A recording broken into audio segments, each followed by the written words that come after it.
Hi friends. तो आज हम जानेंगे कि ऑपरेटिव फेज क्या होती है। आज का हमारा जो टॉपिक हो जाता है वो ऑपरेटिव फेज के बारे में ही हो जाता है कि क्या होती है ऑपरेटिव फेज। और ये फर्स्ट ईयर और सेकंड ईयर दोनों के लिए एक इम्पोर्टेंट टॉपिक हो जाता है, जिससे ही आपको पता चलेगा कि ऑपरेशन से पहले क्या केयर करते हैं, ऑपरेशन के दौरान कैसे केयर की जाती है और पोस्ट ऑपरेशन में कैसे केयर की जाती है। इन सभी को एक डिटेल एक्सप्लेनेशन के साथ में हम आपको बताएंगे और बोथ लैंग्वेज में आपको बताएंगे, जिससे हिंदी वालों को प्रॉब्लम नहीं होगी और इंग्लिश वालों को भी प्रॉब्लम्स नहीं आएगी। तो शुरुआत करते हैं प्री ऑपरेटिव फेज से। ओके, देखो, प्री ऑपरेटिव फेज पहले डेफिनेशन बताएंगे। The pre operative phase include all the preparations carried out before the start of surgery. देखो, अब इसको समझते हैं क्या होती है प्री ऑपरेटिव फेज। यानी कि ऑपरेशन से पहले वे सभी प्रिपरेशन इंक्लूड होती है इसके अंदर जो कि सर्जरी से पहले की जाती है। यानी कि सर्जरी होने से पहले पेशेंट की क्या क्या केयर की जाती है, कैसे ऑपरेशन थिएटर को प्रिपेयर की जाती है, वो सभी इसमें फेजेज इंक्लूड होती है। अब क्या क्या करना होता है वो सभी आगे की पीडीएफ में आपको बताते हैं कि क्या क्या पॉइंट्स होते हैं इसके अंदर, कैसे केयर की जाती है, प्री ऑपरेटिव फेज क्या होती है। ओके, अब देखिए फर्स्ट पॉइंट में हम आपको बताते हैं कि cleaning and disinfectant the operation theatre. यानी कि ऑपरेशन थिएटर को प्रॉपर क्लीन करना होता है प्री ऑपरेटिव फेज में। और डिसइंफेक्टेंट, डिसइंफेक्टेंट का मतलब होता है एक तरह से बैक्टीरियल फ्री करना। ओके, और स्टरलाइजेशन और डिसइंफेक्टेंट होते तो एक तरह ही है, लेकिन इनमें भी डिफरेंस होता है। वो डिफरेंस भी हम आपको क्लियर कराएंगे आगे आने वाले टॉपिक्स में, जो कि आपके लिए वो भी इंपॉर्टेंट हो जाते हैं। ओके, सेकंड पॉइंट हो जाता है कि sterilising and arranged surgical instruments. यानी कि सर्जिकल इंस्ट्रूमेंट्स को प्रॉपरली स्टरलाइज करना। ये स्टरलाइज के बारे में आपने आपको कल के वीडियो में बताया था कि बैक्टीरियल फ्री करना। और इंस्ट्रूमेंट्स को सर्जरी के लिए, जो भी सर्जरी होने वाली है ना, उनको प्रॉपरली अरेंज करना, ये प्री ऑपरेटिव फेज में आ जाता है। अगर अगले पॉइंट्स में हम बात करते हैं तो क्या हो जाता है अगले पॉइंट्स में। देखो, अगले जो पॉइंट्स है ना, उसके अंदर और भी इम्पोर्टेंट इम्पोर्टेंट पॉइंट्स आने वाले हैं, जिससे आपको प्री ऑपरेटिव फेजेस के बारे में पता लगने वाला है। क्या करते हैं, चेकिंग ओटी इक्विपमेंट्स। यानी कि ऑपरेशन थिएटर में जो भी इक्विपमेंट, जो मशीन्स वगैरह होती है ना, उनको भी प्री ऑपरेटिव फेज के अंदर ही चेक करना होता है। क्या क्या, जैसे कि लाइट्स हो गई। ऑपरेशन थिएटर में जो सर्जिकल लाइट्स होती है वो बेटर तरीके से हम सर्जिकल टाइट, जो सर्जिकल साइट होती है ना, उसको देख सके, इसलिए इनको पहले ही चेक करना होता है कि कोई फ्यूज वगैरह थोड़ी हो चुकी है। ओके, और दूसरा क्या होता है, ऑपरेशन थिएटर की टेबल। यानी कि ऑपरेशन थिएटर की टेबल को भी देखना पड़ता है। क्यों? क्योंकि ऑपरेशन थिएटर में जब हम सर्जरी कर रहे होते हैं तो पेशेंट को सर्जरी के अकॉर्डिंग ही हमें पोजीशंस देनी पड़ती है, इसलिए ऑपरेशन थिएटर के टेबल को भी हमने चेक करना होता है। दूसरा हो जाता है एनेस्थेशिया मशीन, जो कि सर्जरी में बहुत ही इंपॉर्टेंट रोल प्ले करती है एनेस्थेशिया मशीन, इसको भी चेक करना होता है। एक कंप्लीट टॉपिक है एनेस्थेशिया मशीन के बारे में, जिसको हम इजीली, बिल्कुल इजी तरीके से आपको एक्सप्लेन करेंगे, वो भी हम आपको समझाएंगे। आप हमारे साथ जुड़े रहिए क्लासेस में। दूसरा हो जाता है सक्शन।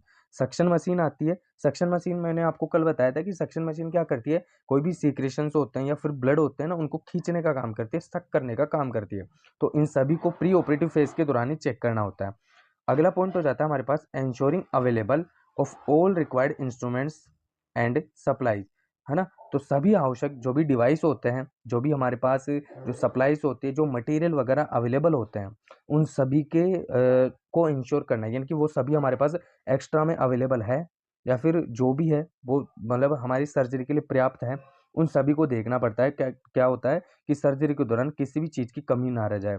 क्या पता कि किसी भी चीज़ की कमी से हमारी वजह से किसी पेशेंट की जान तोड़ी जाए, इसलिए हमें सभी को चेक करना होता है प्री ऑपरेटिव फेज के दौरान, ताकि सर्जरी अच्छे तरीके से हो सके। दूसरा हो जाता है हमारे पास कि assisting in the shifting and prepare the patient. यानी कि पेशेंट को क्या करना, शिफ्ट करवाना ओटी के अंदर, और उसकी प्रिपेयर, जो पेशेंट को प्रिपरेशन में सहायता करना। ओके, यानी कि सर्जरी में पेशेंट की सहायता करना। ओके, ये सभी प्री ऑपरेटिव फेज के दौरान हो जाता है। दूसरा हो जाता है हमारे पास preparing and maintain the sterile field, sterile area.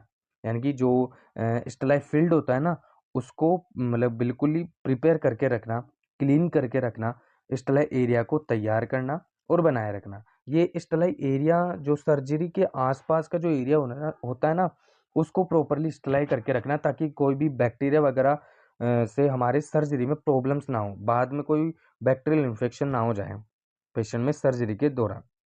Okay. अब नेक्स्ट सर्जरी की अगर हम बात करते हैं, जो भी हमारे जो अगली फेज हो जाती है, उसमें क्या हो जाता है ऑपरेशन के दौरान, यानी कि इंट्रा ऑपरेटिव फेज। अब इंट्रा ऑपरेटिव फेज क्या होती है, ऑपरेशन के दौरान जो भी हम केयर करते हैं, यानी कि ऑपरेशन चल रहा है और उसके दौरान हम पेशेंट की केयर कैसे करते हैं वो आ जाता है। तो सबसे पहले हम इसकी डेफिनेशन देखेंगे। The intra operative phase refer to the period when the surgery is actually in the progress, यानी कि इंट्रा ऑपरेटिव फेज इस ड्यूरेशन उस अवधि को बताता है जब सर्जरी वास्तव में चल रही होती है। यानी कि इंट्रा ऑपरेटिव फेज के अंदर, मैंने आप सिंपल लैंग्वेज में समझो कि इंट्रा ऑपरेटिव वो फेज होती है जिसमें सर्जरी के दौरान जो केयर की जाती है इंट्रा ऑपरेटिव फेज के अंदर आ जाता है। ओके। इंट्रा ऑपरेटिव फेज में आप बोलोगे कि क्या क्या होता है, तो हम जानते हैं कि इंट्रा ऑपरेटिव फेज के अंदर क्या क्या आ जाता है। ओके। इंट्रा ऑपरेटिव फेज में क्या पॉइंट्स आ जाता है, कैसे पेशेंट्स की केयर करनी होती है, वो सभी आ जाता है। देखो, passing instruments to the surgeon, यानी कि सर्जन को इंस्ट्रूमेंट्स पास करवाना एट द करेक्ट टाइम, यानी कि एक सही टाइम में, करेक्ट टाइम में जो डॉक्टर्स होते हैं उनको इंस्ट्रूमेंट्स पास करवाना होता है ताकि सर्जरी में कोई प्रॉब्लम्स क्रिएट ना हो। Maintaining a sterilize environment throughout the procedures, और प्रोसीजर के दौरान ना जो स्टरलाइज जो एनवायरनमेंट होता है ना उसको मेंटेन करके रखना होता है ताकि कोई बैक्टीरियल इन्फेक्शन ना हो सर्जरी के दौरान। नेक्स्ट पॉइंट में हमारे पास हो जाता है कि जो भी है काउंटिंग स्पंजेस, स्पॉन्ज जो होते हैं ना रुई के से कॉटन वगैरह होते हैं, स्पॉन्ज, निडल एंड इंस्ट्रूमेंट्स, यानी कि जो सर्जरी कर रहे हैं अपन, तो उसमें क्या होता है कि सर्जरी के दौरान हमें इंस्ट्रूमेंट्स वगैरह, जो स्पंज वगैरह हो गए, निडल वगैरह होता है, उनको काउंट कर कर रखना होता है और ऑपरेशन के बाद में हमें काउंट करना होता है ताकि सर्जरी के दौरान पेशेंट में कोई इंस्ट्रूमेंट्स वगैरह होता है ना वो पेशेंट के अंदर ना रह जाए, जिससे क्या होता है इन्फेक्शन क्रिएट हो सकता है सर्जरी के बाद में। ओके। अगला क्या रोल हो जाता है, supporting the surgical team and maintaining coordination, यानी कि सर्जिकल जो टीम होती है ना उसको सपोर्ट करना, कोऑर्डिनेट वगैरह करना, समन्वय बनाए रखना, ये काम होता है ऑपरेशन के दौरान। ओके, ताकि सर्जरी एक अच्छी तरीके से हो सके। अगला जो हमारे पास पॉइंट हो जाता है वो हो जाता है कि assisting the emergency if needed, यानी कि ज़रूरत पड़ने पर या फिर कोई भी इमरजेंसी सिचुएशन हो जाती है ना उसके दौरान हमें पेशेंट जो भी है हेल्प करनी पड़ती है। यह भी इंट्रा ऑपरेटिव फेज में ही आ जाता है कि ज़रूरत पड़ने पर इमरजेंसी में सहायता करना। ओके। कोई भी हेल्प वगैरह की ज़रूरत हो ना तो हमें हमेशा इमरजेंसी में खड़ा रहना चाहिए। ऐसे नहीं कि तुम कहीं और चले गए हो या फिर मज़े मार रहे हो, ऐसा नहीं होना चाहिए। ठीक है। फिर आ जाता है helping manage blood and fluid during surgery, यानी कि सर्जरी के दौरान ब्लड और जो फ्लूइड्स वगैरह होते हैं ना उनको मैनेज करने का काम होता है इंट्रा ऑपरेटिव फेज के दौरान ताकि कोई भी इन्फेक्शन वगैरह फैल ना सके।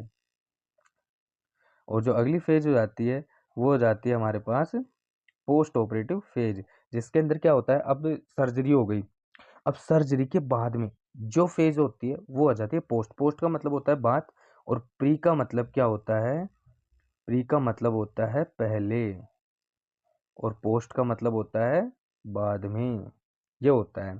Okay. The post operative phase include all activities performed after the completion of surgery, यानी कि इसके अंदर पोस्ट ऑपरेटिव फेज में क्या आ जाता है कि इसके अंदर ऑपरेशन के बाद में जो भी एक्टिविटीज इंक्लूड होती है ना वो आती है। इसके अंदर हमने हिंदी नहीं लिखी, शायद टाइपिस्ट ने कुछ गड़बड़ी कर दी। तो पोस्ट ऑपरेटिव फेज क्या होती है, यानी कि ऑपरेशन के बाद की जो फेज होती है ना वो ही पोस्ट ऑपरेटिव फेज होती है। क्या क्या करना होता है ऑपरेशन के बाद वो इंक्लूड है इसके अंदर, ये समझो सिंपली। ओके। अब हम बताते हैं कि इनके अंदर क्या क्या आता है, क्या क्या पॉइंट्स होते हैं, क्या करना होता है। देखो, collecting and cleaning and sterilising instruments, यानी कि इंस्ट्रूमेंट्स को कलेक्ट करना, उन्हें प्रॉपरली क्लीन करना और उन्हें स्टरलाइज करना इंक्लूड होता है पोस्ट ऑपरेटिव फेज के अंदर, ताकि अगली सर्जरी के लिए इंस्ट्रूमेंट्स को प्रॉपर तैयार कर सके, कोई इन्फेक्शन ना हो, इसलिए प्रॉपरली क्लीन करते हैं, स्टरलाइज करते हैं, कलेक्ट करते हैं। सेकंड पॉइंट हो जाता है disinfectant and prepare the OT for the next next surgery, यानी कि नेक्स्ट सर्जरी के लिए ओटी को प्रॉपरली डिसइंफेक्ट करते हैं, बैक्टीरियल फ्री करते हैं और उसको प्रॉपर्ली प्रिपेयर करके रखते हैं, यानी कि जो भी ड्रेप्स वगैरह यूज़ हुए हैं, सर्जिकल टेबल को क्लीन करना, उसे प्रॉपर्ली प्रिपेयर करना, ताकि अगली सर्जरी के लिए हम प्रॉपर्ली ओटी को क्लीन कर सके, कोई बैक्टीरियल इन्फेक्शन ना हो सके पेशेंट में सर्जरी के दौरान। इसलिए उसको प्रॉपर्ली डिसइंफेक्टेंट करते हैं, वापस से तैयार करते हैं, सर्जिकल लाइट्स वगैरह को प्रॉपर्ली चेक करते हैं। ये सभी करना होता है जो सर्जरी कंप्लीट हो जाती है उसके बाद में। ओके, अब नेक्स्ट पॉइंट में अगर आते हैं, ये भी रह गया हमारे पास। देखो, proper disposal of biomedical waste. अब बायोमेडिकल वेस्ट देखो, ये जो टॉपिक है ना भाई, इतना इंपॉर्टेंट हो जाता है कि इससे हर साल क्वेश्चन बनता है। गवर्नमेंट एग्जाम में भी ले लो, या फिर आपके फर्स्ट ईयर और second year, third year, fourth year में भी ले लो। बायोमेडिकल वेस्ट तो बहुत ज़्यादा इंपॉर्टेंट हो जाता है। इसके हम आपको प्रॉपरली नोट्स भी अवेलेबल कराएंगे और प्रॉपरली समझाएंगे भी। BMW यानी कि बायोमेडिकल वेस्ट क्या होता है? Proper dispose of biomedical waste, यानी कि जो भी बायोमेडिकल वेस्ट, एक तरह से मोटा मोटा अभी समझ लो कि बायोमेडिकल वेस्ट वो वेस्ट होता है जो कि हॉस्पिटल से निकलता है। हॉस्पिटल के अलग अलग डिपार्टमेंट से निकलने वाला वेस्ट ही बायोमेडिकल वेस्ट होता है, जिसके अंदर गोज वगैरह आ जाती है, यूज हुई हुई गोज, ब्लड से रिलेटेड गोज वगैरह, या फिर नेडल वगैरह आ जाती है। ये सब बायोमेडिकल वेस्ट के अंदर आ जाता है। नेक्स्ट जो पॉइंट हो जाता है ना, वो आ जाता है कि verify the final count of instruments and material. अब देखो, मैंने बोला था ना कि ऑपरेशन के दौरान, ऑपरेशन शुरू होने से पहले भी काउंट करके रखते हैं इंस्ट्रूमेंट्स को, और ऑपरेशन के बाद भी काउंट करना होता है, ताकि हमें यह पता चल सके कि जो भी इंस्ट्रूमेंट्स यूज हुए ना वो प्रॉपरली पूरे हैं, यानी कि कोई इंस्ट्रूमेंट छूट ना गया हो पेशेंट की बॉडी के अंदर, जिससे उसको जो है भी है ना इन्फेक्शन क्रिएट हो सकता है बाद में। ओके, जो नेक्स्ट पॉइंट हो जाता है वो हो जाता है हमारा अगला। क्या होता है कि देखो, मेंटेनिंग रिकॉर्ड्स एंड डॉक्यूमेंटेशन, यानी कि जो भी सर्जरी के दौरान जो भी रिकॉर्ड्स होते हैं ना अपने, जो भी रिकॉर्ड्स होते हैं पेशेंट से रिलेटेड, उनको प्रॉपरली मेंटेन करना और प्रॉपरली डॉक्यूमेंटेशन करना। ठीक है, ये भी उसका काम होता है। ये हो जाता है एक इंट्रा, एक पोस्ट और एक प्री ऑपरेटिव फेज के बारे में। देखो, इजीली तरीके से समझाया है ताकि इंग्लिश मीडियम वालों को समझ में आ सके और हिंदी मीडियम वालों को भी समझ में आ सके। इस 12 मिनट के वीडियो में हमने आपको जितना हो सके ना उतना फ्रेंडली तरीके से इजीली समझाने की कोशिश की है, और बैक टू बैक हम क्लासेस देने वाले हैं, तो जो भी है अपने दोस्तों तक शेयर कीजिए ताकि उनको भी पता चल सके कि क्लासेस फ्री में मिल रही है। नेक्स्ट क्लास में मिलते हैं एक नई वीडियो के साथ और एक नए टॉपिक के साथ, जो कि आपके फर्स्ट ईयर, सेकंड ईयर और गवर्नमेंट एग्जाम्स के लिए भी इम्पोर्टेंट हो जाता है। तो वीडियो को लाइक, शेयर और सब्सक्राइब जरूर करना, और अपने दोस्तों के साथ शेयर करना, ताकि उनको भी एक अच्छे टीचर से ताकि उनको भी इन क्लासेस का लाभ हो सके। Thank you.